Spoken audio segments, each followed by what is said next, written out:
چې کله غزوه خندق ختم شو نبی علیه الصلاۃ والسلام سحر ټیم وو د خپل صحابه کرامو سره روان شو مدینه منورې ته واپس لاړو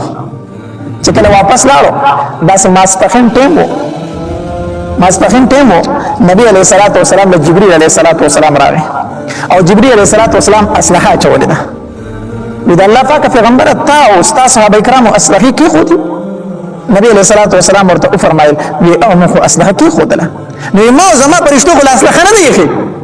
تاسو اسلحه کی خو ما زما پرشتو اسلحه نه دی زمون چې کوم ملګری پرشتي دي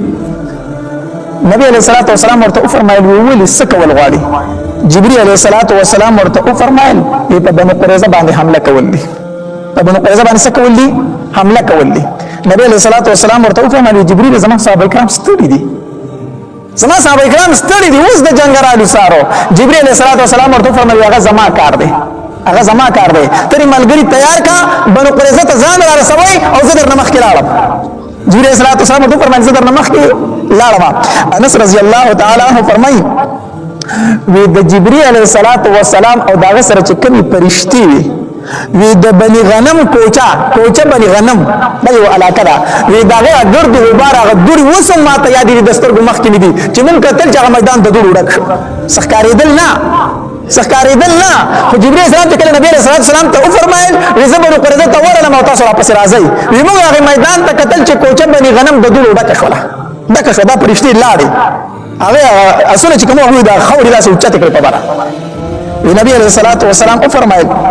خپل صحابه کرامو ته اما سپخین نه بعد ټیمو نبی علیہ الصلوۃ والسلام ورته فرمایل وی یو تن به موږ د مازیګر نه کوي مگر بنو قریظه کې د مازیګر موږ باندې کوي مگر چرته بنو قریظه کې به د مازیګر موږ کو او نبی علیہ الصلوۃ والسلام علی رضی الله تعالی عنہ جنډه ورکړي علی دا تواله او ورزه د بنو قریظه باندې حمله ده صحابه کرام روان دي اوس پناره کې د مازیګر د مانځه ټیم شو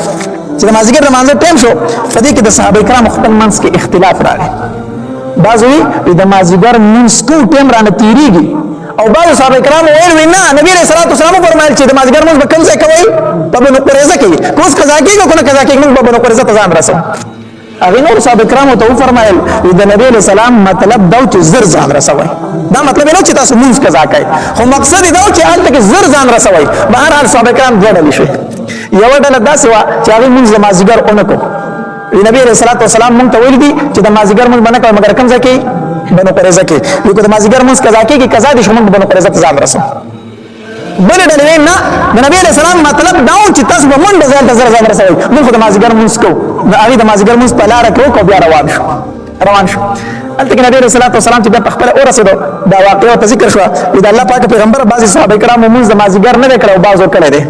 نبی رسول الله صلی الله علیه وسلم د اچا نه خپه نشو دوړو ته تاسو خکړی دي ځکه چې دوړو د نبی رسول الله صلی الله علیه وسلم د حکم تعمیل کړی دي دوړو د نبی رسول الله صلی الله علیه وسلم حکم منل دي خو یوې ډلې د حدیث په ظاهر باندې عمل کو ځکه نبی رسول الله فرمایي چې مازیګر موږ باندې کوي مگر بنو قریظه کې بس هغه د حدیث ظاهري الفاظ ته کتل موږ نه کو چرته ځانو رسو بنو قریظه وتا او د بلې ډلې اجتهاد کو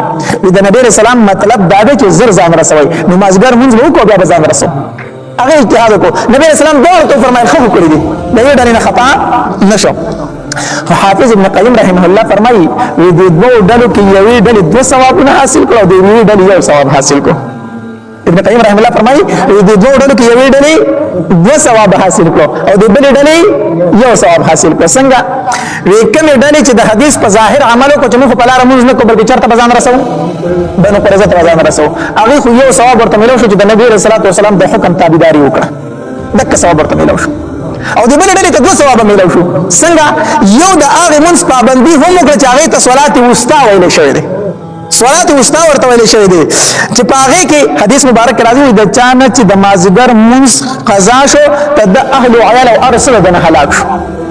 ارسل د هلاک شو د دې ډېر زیات احادیث مبارکو کې تاکید راغلي دي نه هغه صلات وسطا د مازیګر منځ هم ادا کو دا یو ثواب شو او د نبی صلی الله علیه وسلم د حکم موږ ته ځان بنو قریظه ته ورسو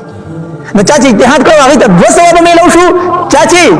حدیث په ظاهري الفاظ او عمل کړو هغه ته یو ثواب ملو شو حافظ ابن قیم رحمه الله فرمایي بهر حال نبی علیہ الصلوۃ والسلام په خپل پس ورستو ورسېدو اول خو جنډه چاله وکړه علي رضی الله تعالی عنہ